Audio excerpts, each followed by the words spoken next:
Our spaces and places, areas of black and brown appreciation, have become stomping grounds for appropriation, breeding grounds for discrimination, and fair grounds for falsehoods of freedom. From a few black dots on white printer paper to the black ink on the front page of newspapers, we are constantly being evicted out of the authority to narrate our stories. Instead, there is some right-handed white hand that writes the wretched things for the right wing instead of writing the right thing. First of all, you're throwing too many big words at me.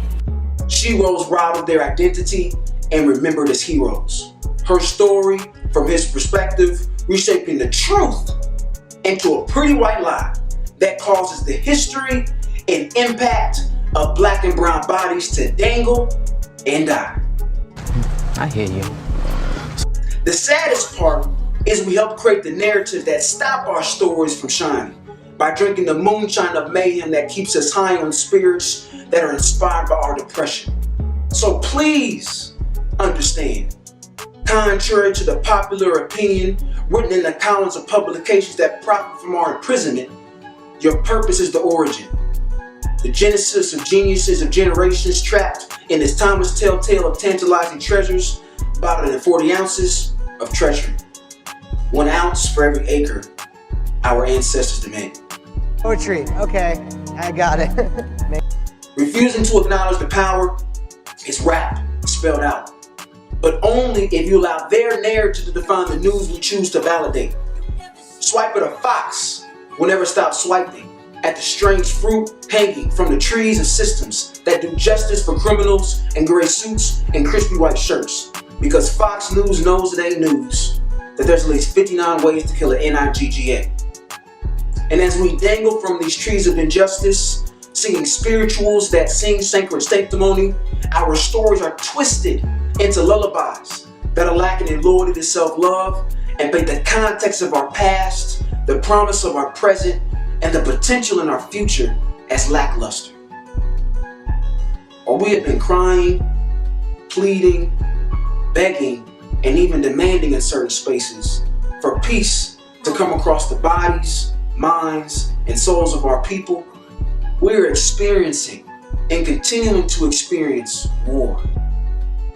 We're experiencing spiritual warfare. As Paul talks about in Ephesians chapter 6, Can I preach to him? Preach on. we must put on the full armor of God so that when the day of evil comes, you may be able to stand your ground. After you have done everything, stand. Paul speaks about the belt of truth buckled around your waist, the breastplate of righteousness, our feet fitted with the readiness that comes with the gospel of peace, the shield of faith, the helmet of salvation, and the sword of the Spirit. In response to this, I ask, what do the demons that will bring the day of evil look like for me? And even more importantly for we.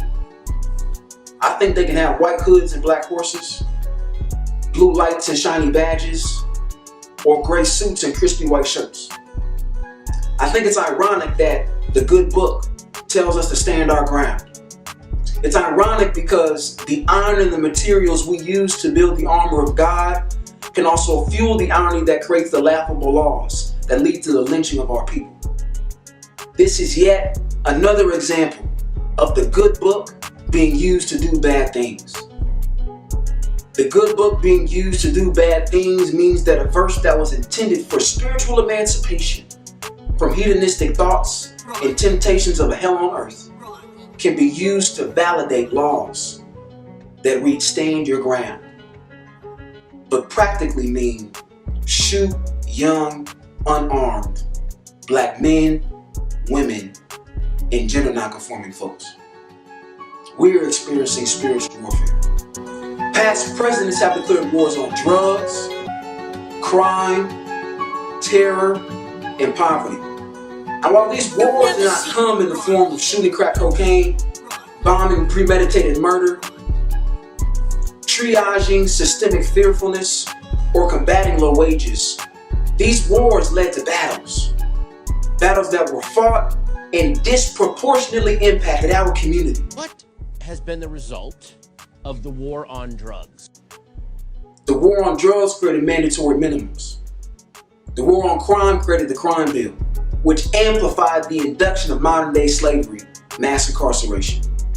The war on poverty further enabled welfare systems that would disproportionately aid in the downtrodden of economic freedom and dignity of communities that are filled with people that look like you and me. Did you know that?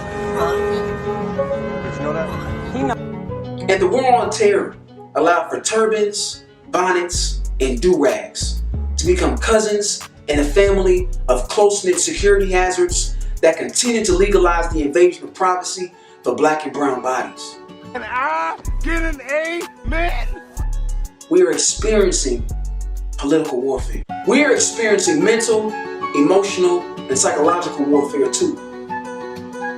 Scrolling on social media is literally a physical movement that brings satisfaction to our nervous system. But in the same way that it brings satisfaction in our nerves temporarily, the image and videos we see while scrolling make us nervous permanently. Well, I've seen enough. And aid in the systematic diagnosis of anxiety in our communities. We can scroll on social media and see the execution of young black bodies like Instagram ads, or the mutilization of black minds from media that misappropriated our culture, or the silencing and shaming of our people's perspectives and stories from private Facebook groups. We must understand that our identities are the targets of a worldwide web of whiteness. We're experiencing mental, emotional, and psychological warfare. Last but certainly not least, I'd like to bring light to the economic warfare that our community is also experiencing. When black women start more companies than anybody else in this country, but businesses owned by black women can't get loans to survive a pandemic. Just don't make no damn sense. That was perpetuated by the lack of preparedness by a president that is more orange than the juice we need to stay healthy.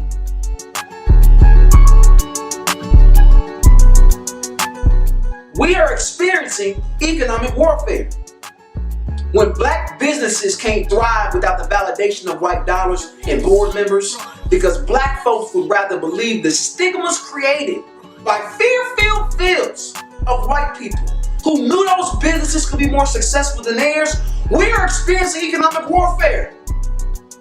And when the black dollar is the topic of conversation of every political candidate of the party that celebrates pseudo-democracy, but not one candidate can come forth with an equation to close the racial wealth gap that goes beyond conversations on how we can close the racial wealth gap. Why are you yelling at me?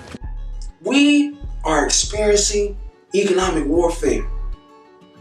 My intention with categorizing the predicament of our people as war-driven is in hopes that in the night she can become more war-ready. A number of wars have been declared against our community.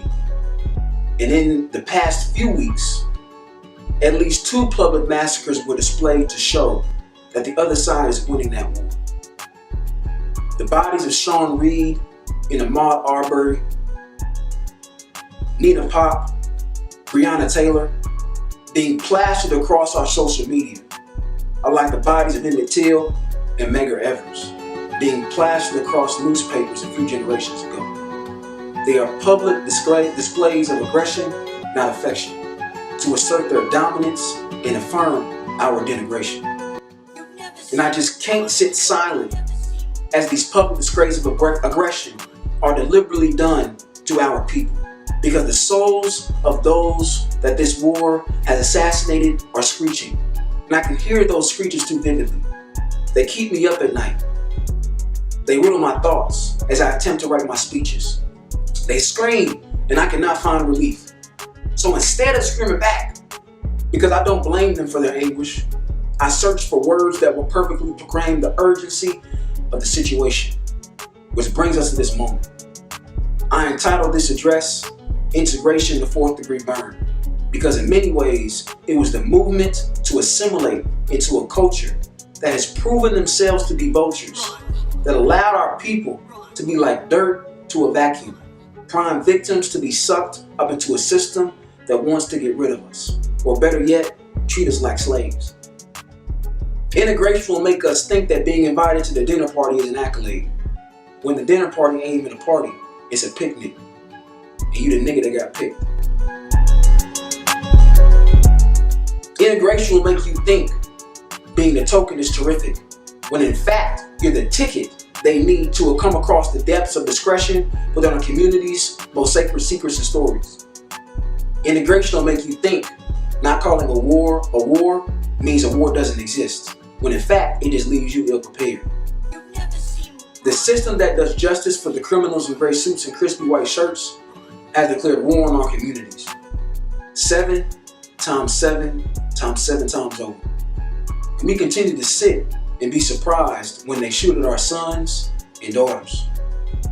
Integration will make you think your life matters to a mass of people that make fun of your hair, whitewash your music, and spit on your spirit. We are at war with whiteness. Integration has made the masses of our people think otherwise.